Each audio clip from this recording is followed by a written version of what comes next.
Ho, ho, ho! It's the NBA Front Office Christmas Show, and you know what that means. Front Office Friday on a Thursday, Christmas edition. I don't know. We're going to have some fun. Let's go. That's right. It's our Christmas show. Keith's heading out of town tomorrow. I am too. And so we wanted to get in our Christmas show, our annual show right here. So happy to have you all here. Let's celebrate together and talk some NBA basketball. Keith, I love Christmas. It's my favorite time of the year. It's the best. It's got kind of everything you want, right? Family, friends, fun, food, tons of basketball throughout the day on Christmas. You've got, presents if you got kids. It's just a blast. We have a lot of fun. So it's great. Hey, I got to show you. So you're rocking your Lakers Santa cap. I've got my Celtics Santa cap. My green shirt is not a Celtics shirt. Oh. Ready? Yeah. It's Thanos. It's Thanos. A very Thanos Christmas. Yeah. Thanos was right. Hashtag Thanos was right. Keith, let me ask you something. When Thanos gets really, really frustrated with putting up his Christmas lights, when he can't get that one bulb to work, does he snap? Well done. Well done. Oh, no. I have one for you. Yeah. Did you hear about the celebrity that got stabbed the other day? No. Reese, the actress Reese, what's her last name? Blonde. She was in Legally Blonde movies. Right? Oh, Witherspoon? Reese, no, with a knife. Dad jokes. Let's go. Oh, let's go. Dad jokes for Christmas. Yeah. That's awesome. Thanos. I heard that one this morning, and I liked it. I thought that was pretty funny. Yeah, that's a good one. Reese Witherspoon did not actually get stabbed, as far as I know. Yeah, Thanos. Let's go. Snapness. Can we hear you guys predict who will win each Christmas Day game? Sure. Why don't we kick things off with that? Yeah, let's kick things off with that. Take a look at the Christmas Day schedule. I'm going to pull it up on the screen here. Keith, do you have any particular approach to Christmas Day games? Like, is there a certain you have to be in a certain seat? You have a certain Christmas snack? How does that work? No, normally, so we are a Christmas lunch family where we eat Christmas lunch. We don't do a dinner. We don't do Christmas Eve. So I usually watch the first game while we're eating lunch because that's when that first game is. It's almost always the Knicks in that first game. And then, and then from there, I get into kind of whatever. Hopefully one of the middle games will get a little out of hand. I'll be able to get a nap in. Otherwise, it's hard to make it. This year, I don't know what my approach is going to be. It's going to be on a cruise ship. So I'm just going to figure it out as best I can. I do know, but we'll get to see the games because they're all ABC, ESPN games. Thankfully for that. So, but yeah, we're going to have a little bit of fun. So we'll see what that looks like. This is, this year you're going to be on the Lido deck for Christmas, I guess. Yeah. All right. Let's check this out. So here's the schedule for Christmas Day. We've got the Spurs, Knicks, Wolves, Mavs, Sixers, Celtics, and then because I've got Lakers defaulted, it's Lakers, Warriors. So I got to scroll up to find it.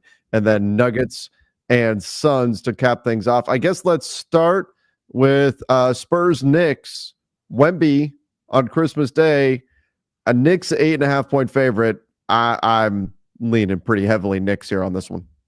Yeah, same. The Spurs they've had some guys in and out, banged up, and then I think they're going to be the Knicks are really good and they're really tough at home. They score a ton of points. I actually do think this should be a really fun game to kick off the Christmas slate because these teams will get up and down the floor. They'll score some points, but I'm leaning Knicks as well.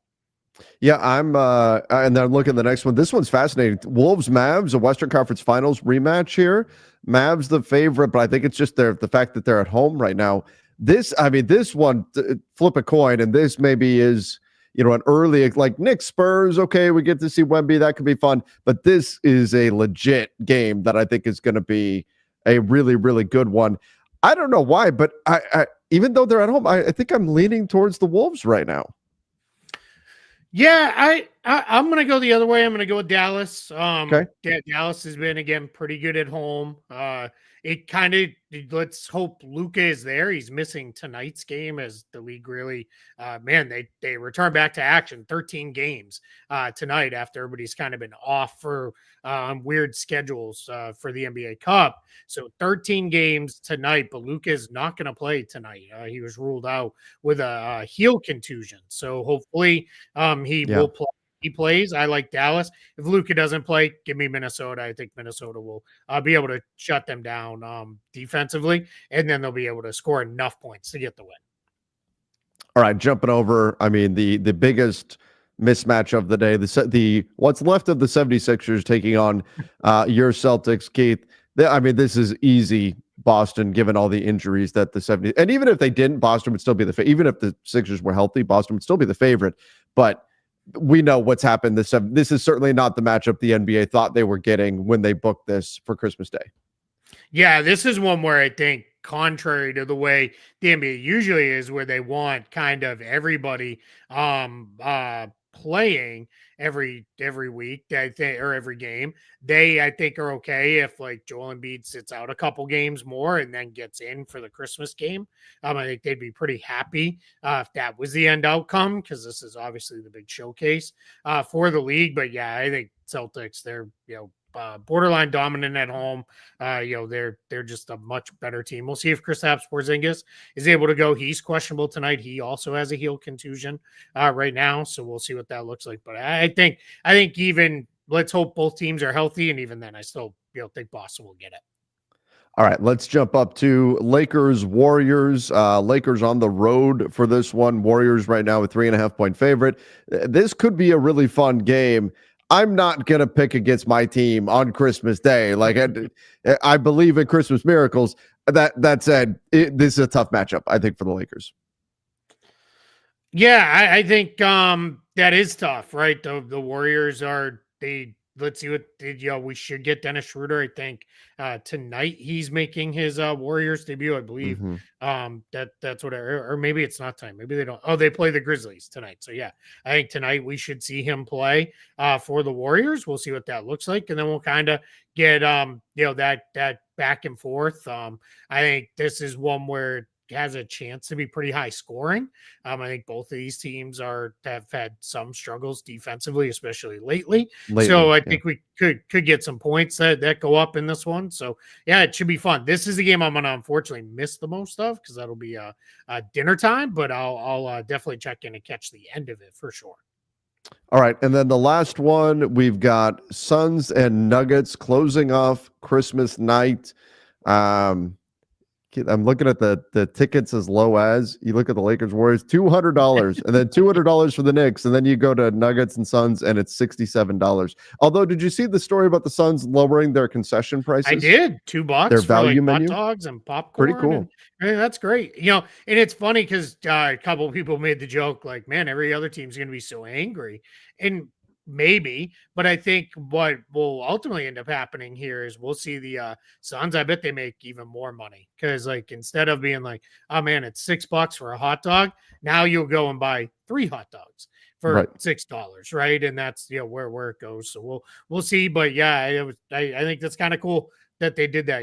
Showing games over the air. And now we've got this, concession stuff like this. This is important. Let's make these games more accessible to more people to go. This is an exciting matchup, though, a very close one right now. The Suns just a 1.5 favorite. Where do we think this is going? Yeah, and let's see who plays, right? As long as everybody's healthy, that's what we really want here. They don't have any answer for Jokic. I think this is a game where if Denver can get it kind of like get enough stops, they'll be okay. But I've already said it, when they're healthy, I'm kind of buying into this Suns team. They're like my new Clippers, where I just can't quit the talent. And I'll go with Phoenix at home to get this one. But this might has the potential, I think, to be one of the best games of the day.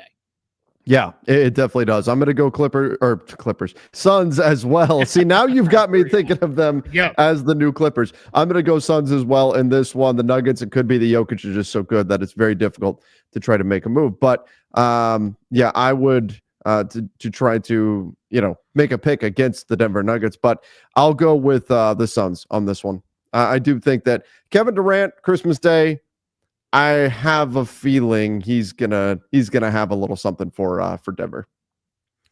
Yeah, I think so too. Yeah, he's Kevin Durant tends to bring it when a lot of people are watching. So yeah, but should be a really fun day. I'm really looking forward to it. It's gonna be fun. I'll be doing that running around, doing stuff on the ship, and that'll be a whole new experience instead of just hey, thanks That'd for be lunch. fun. See you guys later. I'll be watching basketball down in the office. It'll be fun. So we're gonna have some fun there. I've been wanting to do that. Maybe next year or something. I'm going to do a Christmas cruise. All right, let's go. Let's get into some of our chat questions and comments. So, guys, fire off your questions, whatever you guys want to ask us here. Oh, The Golden Eagle. Whoa, the big super chat. Thank you. We appreciate you. Can you all go in on Alex Sarr? He didn't want Atlanta drafting him. Now look where the Wizards are and where the Hawks are in the standings. Love the show. Well, appreciate.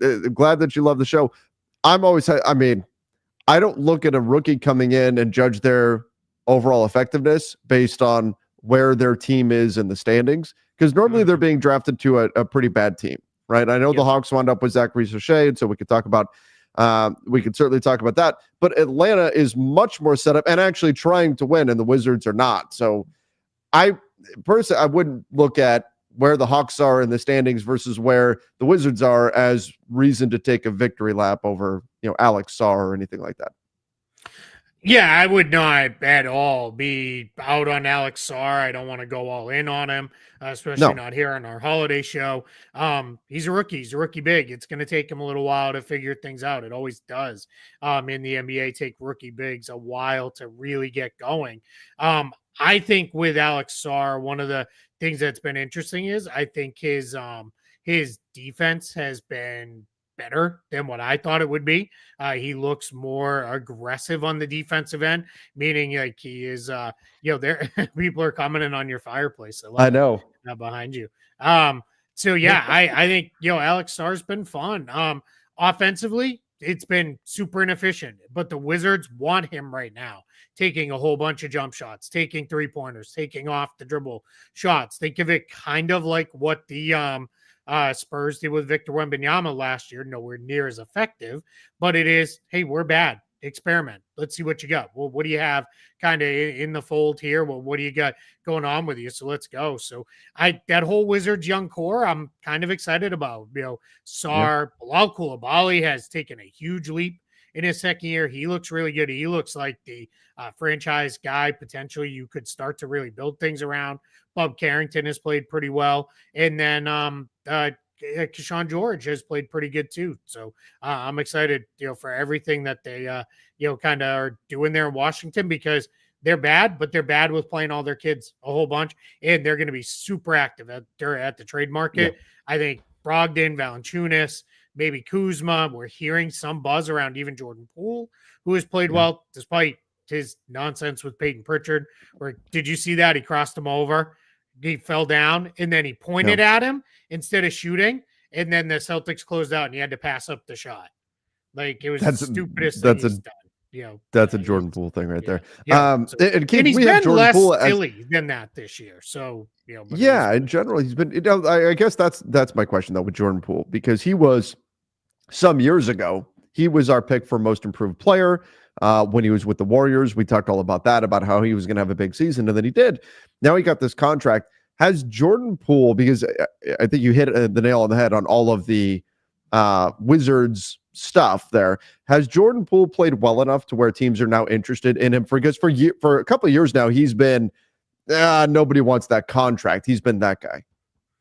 Yeah, I think cap growth combined with improved play has him nudged a lot closer to a neutral contract than it is a bad contract. I know, and the Wizards certainly would not give up anything to get off of Jordan Poole's contract.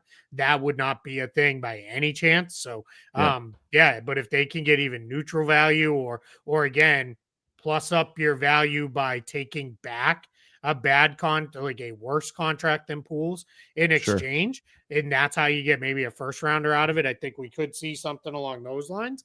But yeah, I think it's going to be a lot of fun there. We've got a couple people commenting on the things. I'm not wearing a Celtic shirt. I have Thanos with Christmas. It's Thanos. Thanos missed today. So that's my Christmas shirt. So we all got Christmas character shirts this year in the family, and I got Thanos. So I'm excited. But yeah, crypto bro turned Santa bro. That's from T. I like it.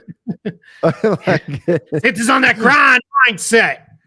Working hard right now, pumping out the toys, getting those games, getting that bag ready. Got to slide down those chimneys and get those kids and deal with presents. And then Santa, chill, take a little time off, relax. But you got to get right back to it, Santa. It's a long time to get busy, Don. Santa's not driving a sleigh no more. Now it's time for Santa to drive a Lambo. Yeah, that's it. Hit the beach for a week and then back to work. Christmas be here before you know it.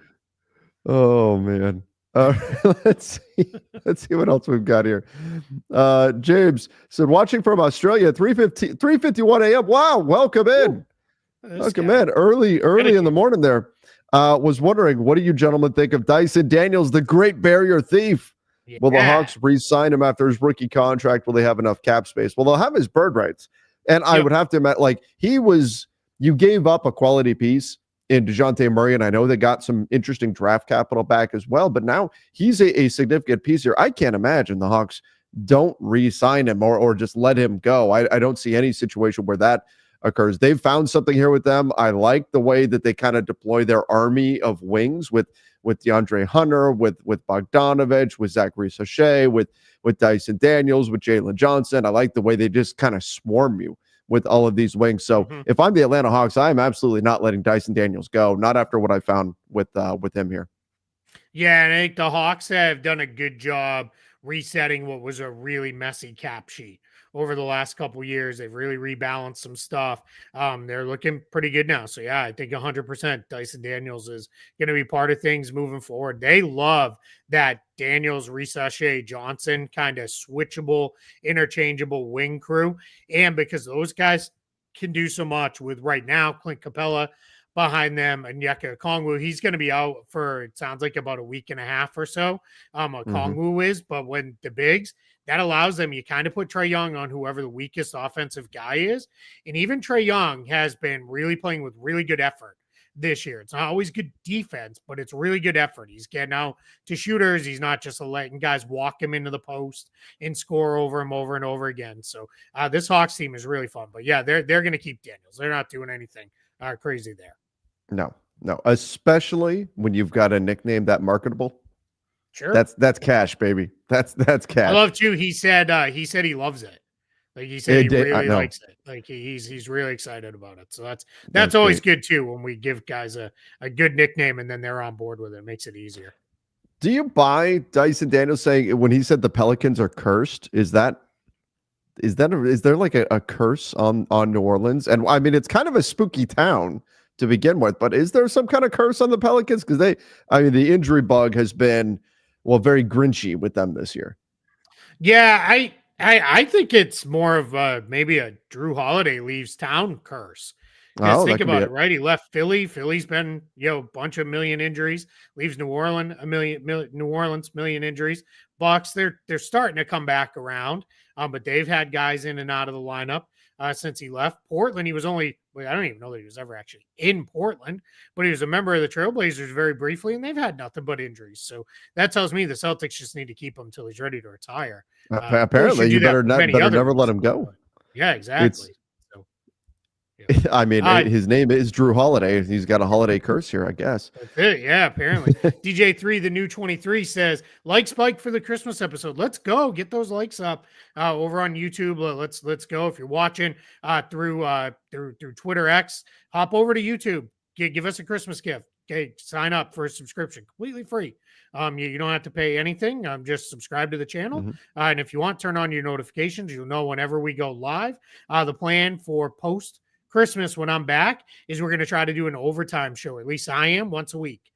Try to get in an overtime show where we do a live show in the evenings. We've had a lot of fun with those, but yeah, I can tell you too, we're probably going to have a handful of extra live shows anyway because it's trade season. We'll probably have some stuff That's right. going on there, so that'll be that'll be something we'll be doing as well with that. And then I wanted to pull this one. 76ers rumors surround Herb Jones. Yeah, maybe from the Sixers side. The Pelicans have told everybody Herb Jones is off the table. That's not saying he's not completely gettable, but you'd have to get really silly to get Herb Jones. And otherwise, he's like the one guy, Trey Murphy, for different reasons because of the extension coming. But Herb Jones is like the guy the Pelicans are like, nope, not doing anything there. He's our guy moving forward. So that's Sixers may want him. A lot of teams would love to have him. Just not going to happen. Yeah, it's not happening. And they just don't have the pieces. They don't have the pieces. Let's go to this one, Keith, just to mix it up a little bit. Yeah. Favorite Christmas gift / memory from childhood. That's a good one. That's a good one. I gotta say it. I mean, it dates me a little bit here, but the PlayStation 1, getting that for Christmas one year. Yeah. Oh, that was pretty awesome. That's where I was going. It was getting the original Nintendo for Christmas one year. I got the original Nintendo, and it was like that thing was, I don't know how many hours I put into the original Nintendo, but it was a lot, and like loved it. Loved playing it, with my friends, my cousins. Like it was awesome. Getting that year, got the Mario, Super Mario Brothers Duck Hunt combo. The gun, and and then we like fought over it because my cousin was like, oh, if you stand right near the screen, kind of almost wherever you shoot, you'll shoot the ducks, and that turned into like a huge brawl. But yeah, it was man, Nintendo was the best. Keith, did you know? I didn't know until years later. I saw this going around online. I guess I've never actually tried it, but that you can actually control the duck with the second controller. Really? No. Yeah, it's a right. Like I did the same thing. I saw this going around online. People saying this was a thing. Oh, I have not verified it, but now I feel like I have to go get like one of those classic Nintendos and give it a shot. I have my Nintendo. It's in a box here at the house. Okay. The problem is I need like an adapter to hook it into the TV, and I don't have that. But yeah, I have the Nintendo here. So I don't. It's been years since it's been turned on, but I was a big Baseball Stars kid. Like I loved that game because I was right. It's shocking. The guy who likes to build rosters and all that stuff, like the baseball game where you create your own roster. Like I loved Baseball Stars. Those are one of my favorites. I'll tell you a funny Christmas memory because this came out like probably 15 to 20 years after this happened. So my favorite thing as a kid was G.I. Joe. Like I loved G.I. Joes, and I begged and begged and begged for the G.I. Joe aircraft carrier. And if you know anything about the G.I. Joe aircraft carrier, it's 7 feet like long. Like the thing is huge. It is absolutely Where do you put it? Yeah. Well, that was the problem. We did not. The G.I. Joe aircraft carrier for me as a kid would have been one of those like, this is Christmas, your birthday, next Christmas, and maybe your next birthday. Like we just, we weren't poor by any means, but we didn't have like money to just be blowing on G.I. Joe aircraft carriers, which it was insanely expensive for the time back in the 80s and huge. And we did not have a big house. So anyway, but I really wanted it. And like probably in October before that Christmas, we're at my cousin's house. And his neighbor brought his G.I. Joe aircraft carrier over. And my parents like, this thing is enormous. Like, where do you think you're going to put this in the house? And then the kid's like, but it's so cool. And look at how strong it is. You can even sit on it. And he sat on it. It snapped in half and broke. And my parents are like, you're never getting that thing. So now flash forward like 15, 20 years later, they're like, we had one like that we were going to get you like set up to get it for you. Like we're going to get it. And like when we saw him sit on and break it, like someone's going to step on that thing in our small apartment and like, it'll get broken. Not a chance you're getting that. So that was the end of my getting the G.I. Joe aircraft carrier. Oh, yeah, that was my cousin's friend Kevin sat on his. Freaking Kevin. Come on. Yeah. It's the Kevin Sadly, Cannon. Kevin passed away a number of years ago. Otherwise, I'd yell at him about it. But, Oh, no. but yeah. So, Oh, well, now but now I feel bad for being mad no, at I don't Kevin. feel bad. No, Kevin's life took some turns there. Wasn't the smartest kid in the world. There's a reason why I thought you could sit on the aircraft carrier. We'll just leave it there. Oh gosh. So let me share this. I had something of a unusual childhood when it comes to Christmas. If you've seen the house in Christmas Vacation, like that was basically my house. And I just found a picture of it. So I want to show everybody. And there is actually like a 13 or 12-year-old me in this. So this is like circa 1994. So check this out. That's my house at Christmas time. Look at that thing. My dad got a little crazy with all this kind of stuff. And this is an earlier version of it. Like it got bigger than this. It got big. There was more than this, but that's a false wall, and our garage door is open there, and there's a false wall behind it to make Santa's workshop. And then there's a TV that's in the fireplace, kind of like the TV that I'm doing here. Only back then we didn't have internet and stuff, so it was a VHS tape. We had to go and constantly switch the tape. We had multiple fireplace tapes that we would play. I love it. And our next door neighbor did a display that was about the same. So my next door neighbor, my buddy, and I, we would go play football in the streets because the lights from our houses were so bright we could play at night. Nice. But we would get thousands of cars coming by every single night to go check this out. And yeah, amazing. It did. This got bigger. There was more stuff that got added to it. It was absolutely crazy. But it was a lot of fun, kind of like having that house at Christmas time every year. Yeah, I bet, man. The neighbors who weren't into it must have loved you guys. Oh yeah. Yeah, the neighbors on the other side would just put up like a string of lights, and this we would do it, and the next door neighbors would do it, and we would get all these cars coming by. My sister and I used to sell hot chocolate out front. Ah, man, and make a little extra Christmas money hustling that way. From a young age. That's right. That's this right. Guy never stops working. T says back when people actually took time to set up Christmas lights, now they just put a projector on the house that scrolls. Not here in the Smith family. We got quite a few lights out front. We got a big snowman. We go all out on the Smith house. So yeah, I think people may remember we got our roof replaced at the end of the summertime, and when we got our roof replaced, part of our that part sucked. It's just a lot of money on something that's very necessary but not super enjoyable. And we the little gift to ourselves was we put up some permanent Christmas lights, which then turned all the rest of our Christmas lights into they're on the trees and the bushes and everything else in our front yard. So we have an absolute blast with Christmas. It's a lot of fun. That is cool. That is cool. Yeah, I wish I could say I had a Christmas display like my parents did back in the day, but no, I am not that handy with stuff like this. But man, it is a good time. I love Sesame Christmas Street time. Characters out there. I see Big Birds there. A lot of them are Disney. Pinocchio's up on the roof pulling Kermit. Jimmy Cricket. Is Kermit over there? I'm pretty sure Kermit was in there. That we had, but everything was motorized too. So like you can't see him, but on top of the blocks there was Tigger, and he would spin around. The elves like actually hammer and stuff. Yeah, it was crazy. They put motors on everything. It was amazing. It was nuts.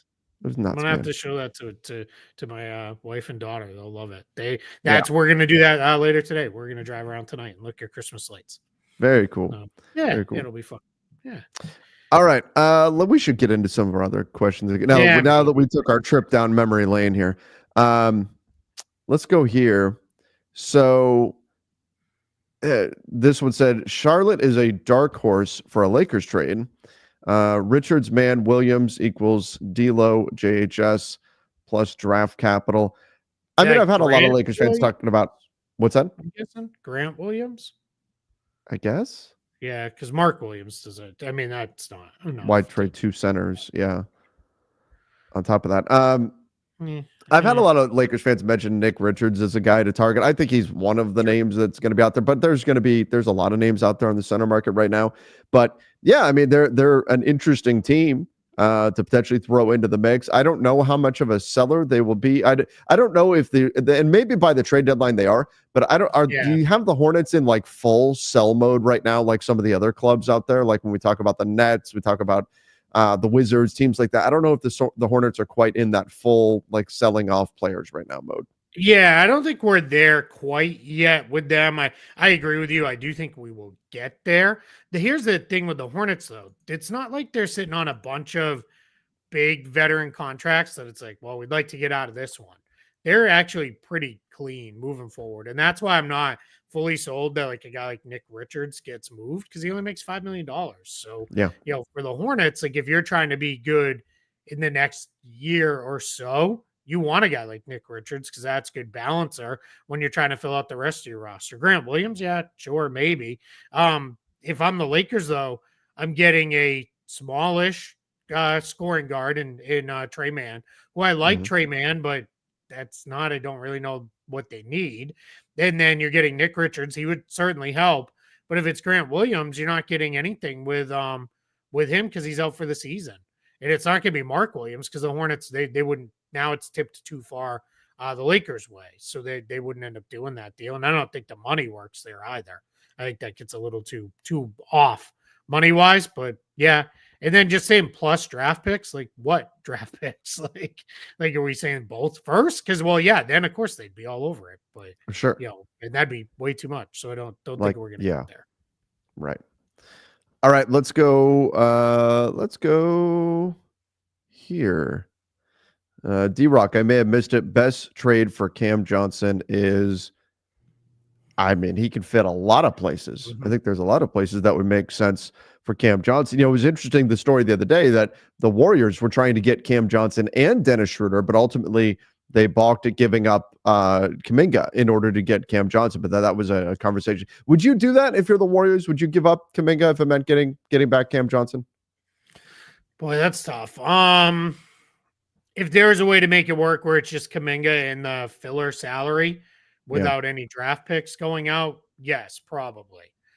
Just because that makes you better right now. And if I'm the Warriors, I'm very interested in being very good right now. Yeah. So yeah, we'll see. There was a lot of people saying the Thunder need to go after him after, Yeah. the way they kind of flamed out against the Bucks.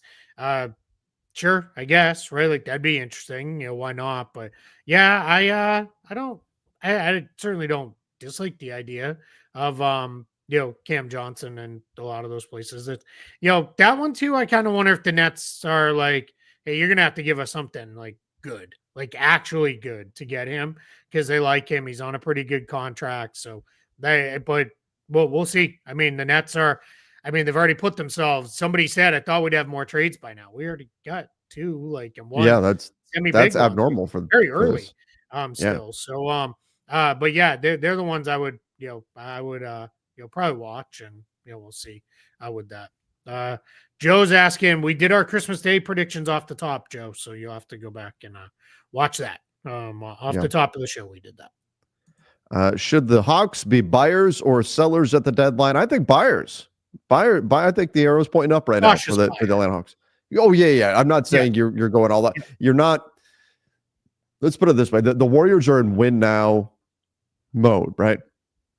The Hawks shouldn't be in such win now mode that they make moves that will damage their future. Yep. But if there's a way they could rebalance, if there's a way, like there's rumors out there about them turning Clint Capella's expiring contract into something, sure. If you could find something there that makes sense. Yep. Now, are you taking multiple young players and trying to go turn them into like Jimmy Butler or something? No, I'm not doing that if I'm the Hawks.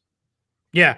This is where you got to be careful. You can't get too excited about the way you've played through the first couple months of the year. Just be very smart and be very, cautious about what you do moving forward, because the Hawks have been here too, right? Where it's been like, hey, we're playing pretty good. Let's kind of load up.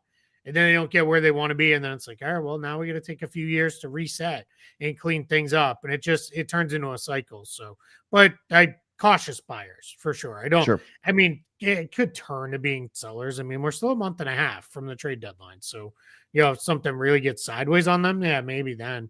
But yeah, I don't think it's going to be too crazy. Do you think? Oh, Go ahead. good.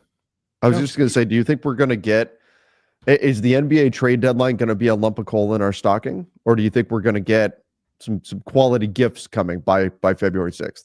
Yeah, I think we're gonna get some trades. There's Yeah. a couple things. One, you have a loaded draft. Teams that are sellers want to be in this draft in better position and with more assets if they can get them to be in this draft. So that's part one. Why teams would sell. Part two, why are teams buying? Nobody feels that it's inevitable that Boston and OKC, for example, are going to meet in the finals. Are they both very good teams? Yes, but they are not so completely and utterly dominant that teams are. It's not Warriors Cavs like it was for 4 years there, where it was like, write that thing in pen in July and we'll play out Yeah. the rest of the season for whatever. So like you're gonna see teams go, and then you've got all these veteran guys that are on like wanting to move for one reason or another. So I do think we're gonna have a really good busy trade deadline where quite a few things happen.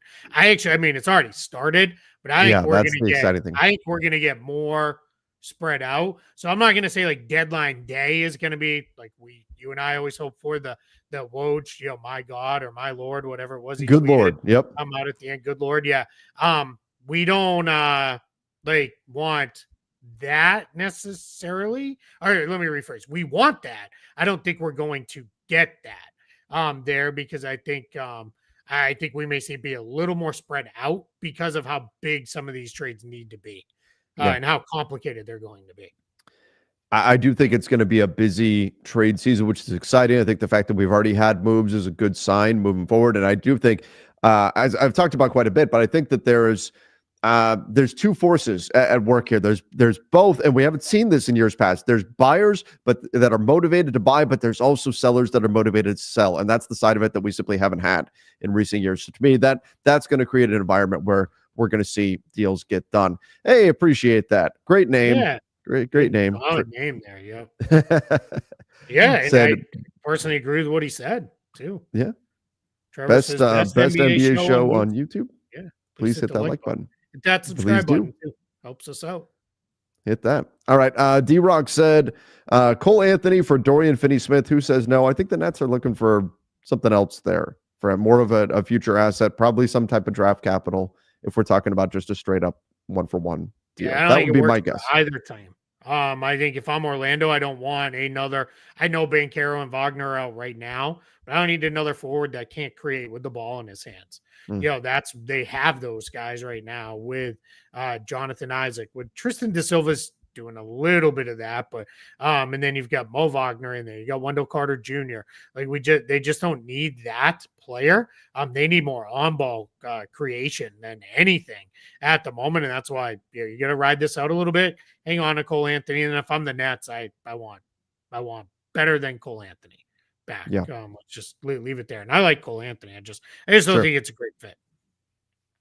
All right. Marcus said, Trevor, I saw your video on the overuse of threes in the league. Well, it was a topic that was going around. A lot of people were talking about, are there too many threes being taken, especially now with the Celtics shooting more than 50% of their shots from behind the arc. And there being complaints about people saying we're tired of seeing the same thing. Every team just hunting for threes nonstop.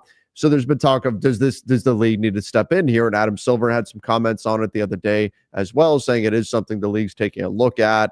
He talked about how in the past, how they moved the 3-point line. Didn't say they were doing that. But anyway, this comment says, was wondering what Keith's opinion was about it. I know fans blame the Warriors, but the OP Warriors were more balanced with great shooters.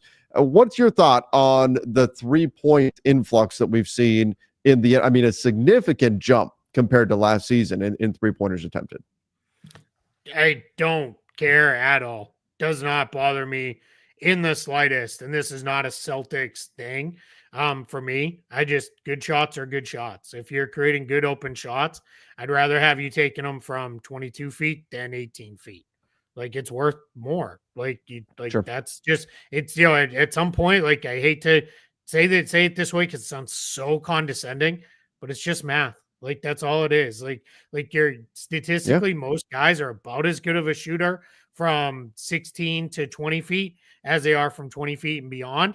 So if statistics tell you that, we'll maximize your value then by taking the longer shots. I think where it goes wrong is the criticism of it, of the people who are like, it's just a bunch of guys standing around shooting threes. It's not true. No. Like, it's the way they create these 3-pointers is generally off beautiful ball movement. It's usually off of guys breaking down the defense, getting teams in rotation, ball pinging around the arc, and getting really good shots. And it's fine. I don't I think and then there's no strategy left in the game. Well, there is, because you have to defend the 3-point line. You have to defend in space. You have to defend all the way out there, or you have to pick and choose. Like, we will let player X shoot instead of that. Like, I don't know who is desperately. Well, let me rephrase. People are desperately nostalgic for an NBA that they remember that didn't actually exist. I saw a post the other day, and it was the classic, which Kobe had admitted he modeled his fall away jump shot, turnaround fall away off of Michael Jordan's. And it's obviously did, because they look almost exactly the same. And people like, I just missed this shot being in the game. But both of those guys, as great as they both were, they didn't make that shot as often as you think they did. Like, they made it enough that it felt like it was a good shot. But if you go back and look at the numbers, they just weren't there. And what's changed is we're not getting the mid-range jumpers that are contested, don't go in very often. I don't want to go back to let's post up a bunch of let's post up big men 35 times a game. In one, teams just they wouldn't allow for it anymore. They'd come and double team. Players are bigger, quicker, and more athletic now. They can cover more ground than they ever could cover in the past. So it's just a very, very different place. I see Leon saying it's a good argument. My counter would be the Duncan Spurs, beautiful to watch and just not popular at all. Yeah, I mean, it's part of that was they played in San Antonio, right? Like, that's the issue. Like, people pretend like they want to watch beautiful basketball, but they really want to watch the star players. Like, that's it. Because those Spurs teams, how many years did they get into the finals and people were like, oh, the Spurs again. Like, I'm so tired of them. They're so boring. And they played absolutely beautiful basketball. I think that, I mean, like the comment here, we come to watch basketball, not a math equation. It is basketball. Isn't the goal of basketball to win the game? Like, that's that's the way that works. I do understand, though, where especially like it gets ugly really fast if you have two teams that are having off shooting nights from three, and you have more variance where you could have a really I think to the common fan, which matters a ton. I don't want to use the word casual because people have turned that into a derogatory thing, but that's when you are just watching 3 after 3 after 3 after 3 after 3, and that's what's being shot. And I know they're being generated in interesting ways, but it's a lot of the same thing over and over. It's a lot of driving kick. You're right. The fog of nostalgia does make us think that what we had before was a lot better. If you actually go back and watch a game from like 20 years ago, you're like, oh my God, I'm watching a different sport. Right. Yeah. So I think that is certainly something. But I also think that people want to see some type of diversity among offenses. And I would argue that there is. Every team is trying to create space on the offensive end. What they do with that space can be very, very different. If you look at what the Nuggets do with space compared to what the Celtics do with space, two very, very different things. But I do get, if you're the casual fan just tuning in and you see one team driving kick, the other team driving kick, high screen and roll, driving kick, it can get a bit repetitive, right? When you're watching that over and over again, and then people start to think, oh, well, they're taking all these threes. What's wrong? Maybe we need to go back to a different style. It's just the shooting has become so good that that's the value shot. If people were still shooting 20% from three or something like that, that it would be a thing. But right now, you're right. The math says this is the way you win games, simply because that's how it gets done. So if you want to win, that has to be a weapon in your arsenal. The 3-point shot. Has it become too powerful? Maybe, and that might be something to look at. But I don't know if the increase in 3-point volume necessarily means the game is less interesting than it was before. I think it just leads to more variance, because a 3-point shot, if it goes in, it's a very, very powerful thing. If you have a hot shooting night from three, you're basically winning that game, right? And if you have a cold shooting night from 3, you're probably losing that game, right? And people don't want to see it all come down to just that one thing. Yeah, completely agree. There's a couple comments. I'm going to pull Dennis's here. I believe if they eliminate the corner 3, it would bring more offensive diversity to the game. I think it would completely ruin it. Like you would have, why would you ever defend anybody that goes on the baseline out to the corner? Yeah. You'd be like, fine, you want to take a long 2-point shot? Go ahead. Every defense wants every offense to take long 2-point shots. Like that's all they want. Like, so if that's what you want to do, go ahead. No one would defend them. They'd collapse and close in the paint and get messy. What we need to fix, and this is a much harder fix because it means giving up seats in the arena. We need to make the court wider. I've said this for years. The NBA court is too narrow now. But when you look at NBA players and you have teams that regularly will play 2 7-footers that are super athletic and can move, like at the same time, they can cover basically corner to corner pretty easily with that. And that's why you have a lot of, all right, we're trying to pull the second big out to the top of the key so that you can't cover both sides by, dropping into a simple 2-man on the block zone coverage with that. Like you have to do different things. And if you eliminate the corner 3, you're just going to be like, all right, cool. You drifted over there. Great. Please take that long jumper, but making the court wider, we'll see. With that. I don't understand this too. We need to allow defense. Teams are playing defense. Scoring's down from last year. Went down from the year before. Everybody will tell you shots are contested the same way they've been contested. Guys are better now. Guys are better. Players now, from the time they're 7 and 8 years old, practice shooting. The shooting is insane. Different. No high school teams are spending the first week of practice on ball handling drills anymore. It doesn't work that way. Guys come in and they learn how to shoot off the dribble from a very young age, learn how to do that. They're way more skilled than they were. And that's not saying the very best. Jordan, Kobe, Magic, Bird, all those guys, they would have been great in any era. You drop them in anywhere, they would have been awesome because they're awesome. But if you look in general, teams, I grew up on the 80s and 90s NBA. Those teams did not have 7 or 8 guys deep that could score and hit open shots. There was maybe 4 or 5 guys that could do that. All the rest they were in the league. And they'd all be packed in the paint. Yeah, exactly. It was just different stuff. It's weird. And I'll also say too, when I was a kid, my dad was like, oh, this game's soft now. They don't allow any defense. And now it's like the people from that, it's game soft now. They don't allow any defense. Like it's just, I don't know what people want. Like, do you want guys getting clotheslined out there? Do you want, a million free throws called? Do you not want free throws? Because all I see every night when I'm watching games is 1,000 people complaining anytime there's the slightest bit of contact. And they're like, why is that not a foul? Like that should be a foul. Like can't have it both ways. Well, I do think, again, it goes back to the fog of nostalgia, right? It gets you remember things in a way that makes it seem like it's better than it was. It's just kind of the way it's why we're always thinking back about the good old days, right? When in the moment you're like, man, I don't like my job right now. This kind of sucks. And then 10 years later, you're like, oh man, remember back when I worked there? It's that type of thing. All right, let's do a couple more here.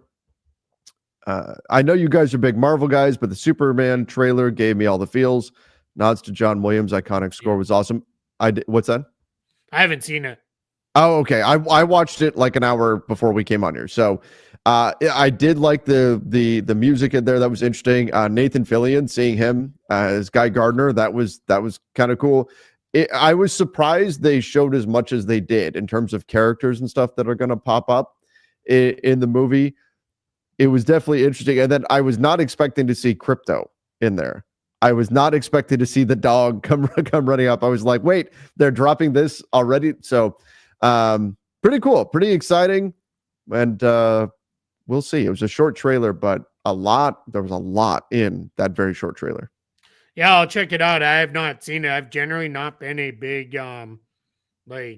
DC guy. In general, like I wasn't a big Marvel guy until like this more recent, till the MCU really, and then like it just the whole whole like pageantry and connectedness of all of it really kind of made me going. But yeah, I mean I'll check it out. But yeah, those are ones I really like to just take a look with that. So You can spoil a trailer now. yeah, come on. A trailer. All right, yeah. let's go here. Somebody said you could check. Oh, go ahead. Yeah. Christmas drinking game for front office fans. Take a shot when you hear your favorite Keith and Trevor isms like regression is coming, and off we go. Off we go is a pretty frequent one. Now I'm saying it on Lakers Nation and stuff all the other time, and people are commenting on that. What else would it be? That's mine. I say yours, all the time. Yeah, you don't do that. You'll end up in the hospital for Christmas. That's a bad idea. So like whether you're having a true drinking game or just anything, but even water, you're gonna give yourself a tummy ache with that. Somebody did mention, I guess you could check. Marin says, I guess you could check audiences. It's lower on TV. Yeah, the league has countered that though with their people are still consuming the games, so they're not super worried about it, and they just got their richest contract ever. So yeah, the TV audiences aren't balking yet. We'll see what that looks like. So, let's also check out. Where did it go? Where did it go? Oh, there we go. On my guy D Free, Donnie said, players are more skilled on the perimeter. Do you think there's an argument to be made about there being less interior / fundamental skills, like making the inbound pass, making the post entry pass? Yeah, defensive rules are different though too. Mm-hmm. So that's certainly part of it. But yeah, do bigs have the same back to the basket skill as say Hakeem Olajuwon back in the day? Or no, but that's also the game has evolved. So guys aren't practicing that kind of stuff nearly as much because again, people that may not want to hear it, but because of the math, because of what the math says about what's a valuable touch and what's not. What are the shots that you want to prioritize, especially the way defenses are allowed to play now. I think it's harder to make that entry pass as opposed to the Phil Jackson triangle pass to the wing, throw it into Shaq, and there you go, and off you go. You can, so let's use the triangle, for example, right? Shaq gets on the low right block, right? And he's or the left block, I guess, as you're looking at the rim. He's on the left block.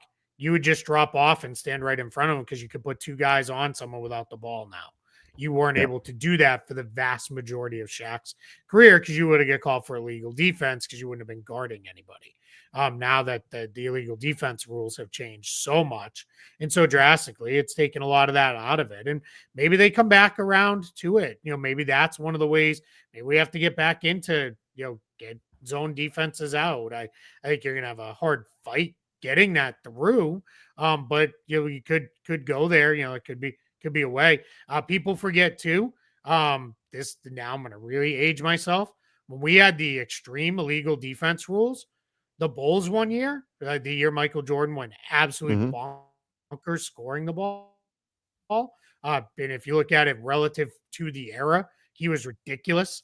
They just went straight ISO, put Jordan by himself on one side of the floor. The other four guys would literally go and stand next to each other in a line in the opposite corner. And you had to leave them one-on-one or send another defender.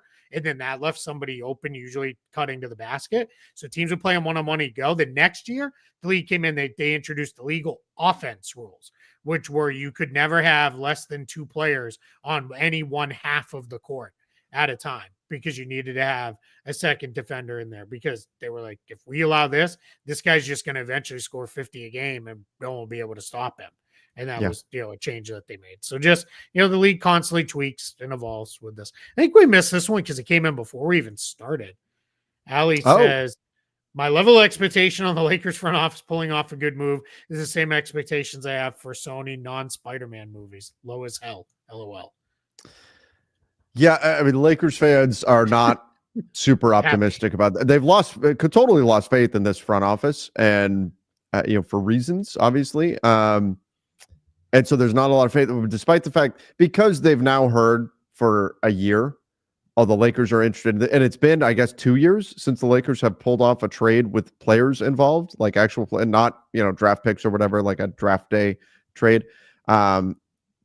since the Russell Westbrook trade. They haven't done anything. They haven't made any moves, and so we keep hearing, oh, the Lakers is, connected to this guy or that guy or this guy, that guy, and they don't get anything done.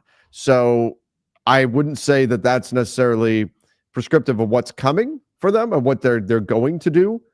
But yeah, they have been very hesitant on the trade market over the last couple of years in terms of actually making deals and getting things done. And that's led to a lot of frustration, a lot of mistrust in the front office. I mean, or how about distrust? Because a lot of fans simply do not trust this Lakers front office right now. And we'll see if they change that, because as we've seen, winning cures all. If they make a move and it works and they start winning games, everybody will be back on board with the front office. But right now, a lot of people are saying, hey, if we're going to buy that you're going to do something, you got to prove it. You guys got to get something done and make something happen. Yeah, 100%. I coined it transaction in action. Like, it's, we're cycle through now with not much, right? It's basically kind of almost the same team. You moved a couple guys off and replaced them with a couple rookies, and that's as good as Dalton Connect has been at times. He's still a rookie. He's not gonna raise your ceiling to be something drastically different than what you were. So that's every rookie takes a little bit of time to figure it out. So yeah, just a weird time for them. MJ says, is Lonzo Ball getting a buyout? So one, I don't think so. I would guess not, but it's important to remember the buyout rules have changed. You may see less players want buyouts this year, because if you're Lonzo Ball and you make 20 plus million, you can't then run off and join whoever you want. Because if a team's over the tax apron, first or second, you can't sign a player that made more than the non-taxpayer. So to keep that easy, that's more than 12.8 million. This season, if they last contract pre-buyout was more than 12.8 million, you can't get the player then. So that's where you might see some of the guys who historically would have been buyout candidates might be like, I'm good. If I can't get right where I want to be with it, contender X, I'm going to hang on here and keep and kind of go. So I don't think we'll see Lonzo get a buyout. Yeah, traded, agreed. Maybe we'll see. Trade's tough for him. You gotta feel pretty confident, unless it's just strictly a salary related maneuver. You got to feel pretty confident in like, we can keep him healthy for the next couple months and really make a run here, but we'll see. All right. I think on a higher note, then, man, we get a little bummed out here at the end. Yeah, it's Christmas. It is Christmas. Somebody said the Celtics coach brought up wanting more physical play. Yeah, he also wanted fights, which is Joe Mazzulla is a weirdo. He's a goofy dude.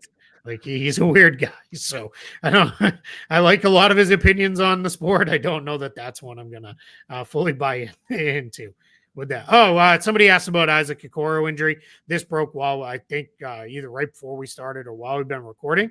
He's out a couple weeks with a shoulder injury, so I don't think that changes anything drastically for Cleveland. They should be getting Max Strus back, so you're kind of swapping one out for the other. Obviously, very different players, and then we'll see, kind of where it goes from there. But yeah, I think, I think they'll be okay. Like I don't see the Cavs doing anything major at the trade deadline. I think they like where the teams are. Sam, yes. Sam S is asking, he wanted fights.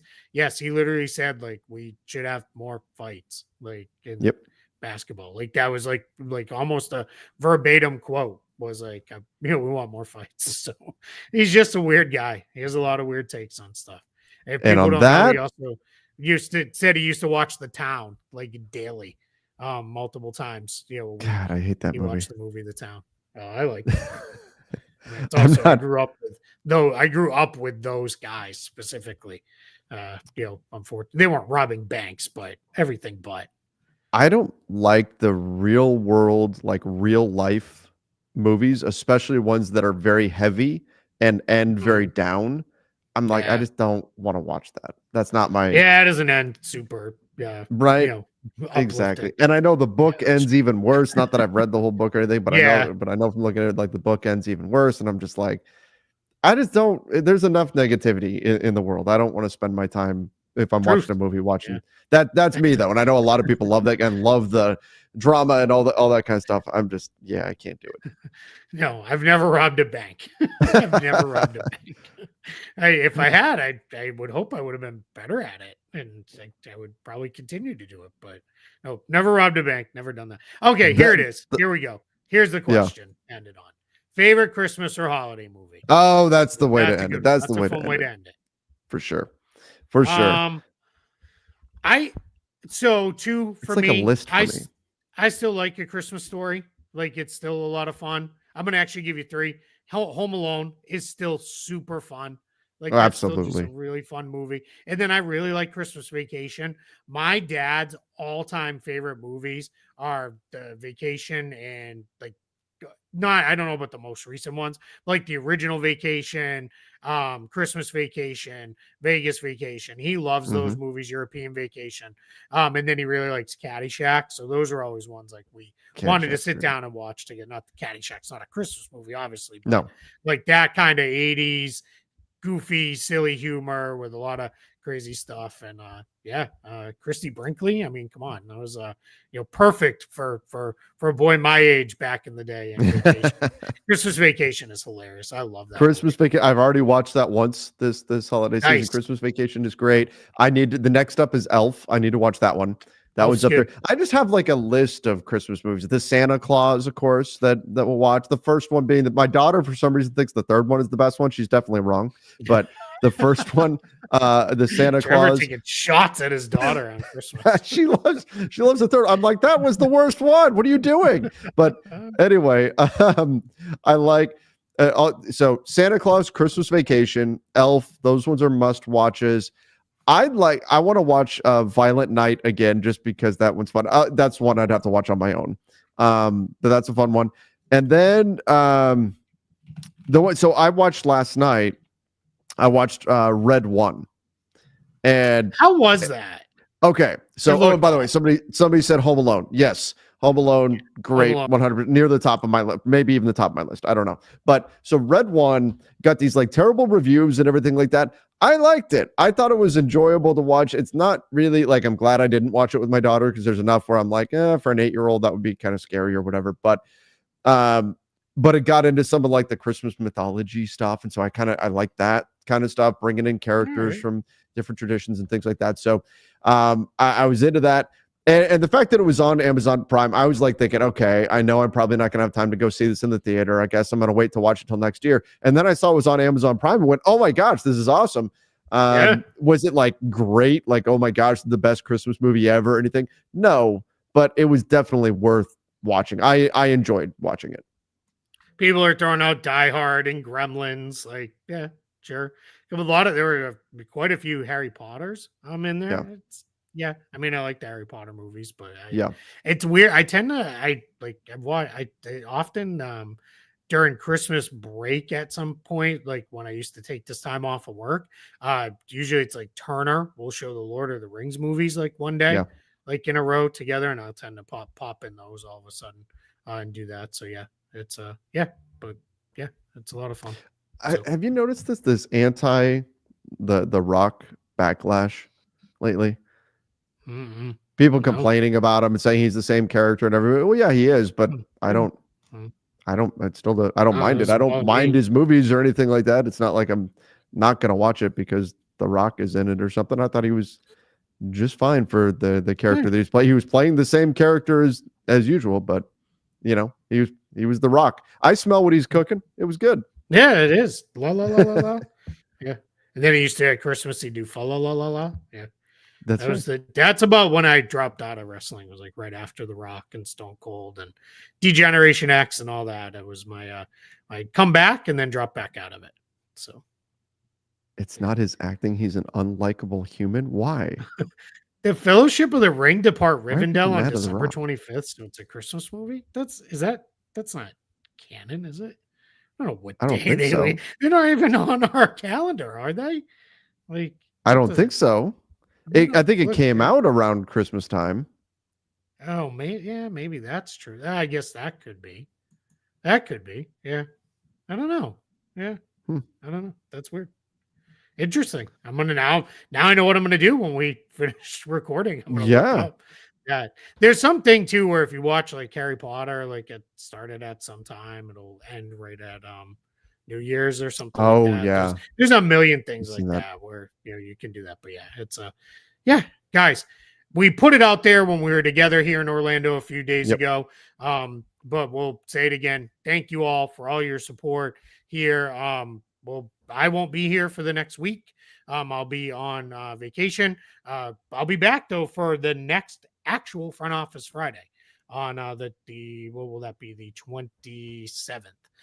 So I will be back for that. So yes, I'm in Orlando. I've been in Orlando. Trevor was in Orlando for I a was. brief period of time. But yeah, and I'll watch the Superman trailer, yes, as well. So but again, thank you all for all the support, for everything. We had a blast here, with all this. We had a great time, with the show and our, stuff. My little Christmas Thanos guy shirt here, which is a lot of fun.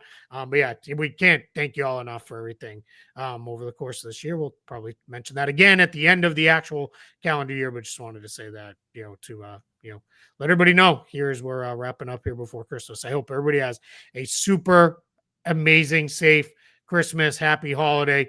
If you're not into Christmas, just enjoy the basketball. You get 5 basketball games. That's right. It's going to be great great. window, and they should all be, varying levels of fun. So I think that'll be a lot of fun for everybody too. So enjoy that.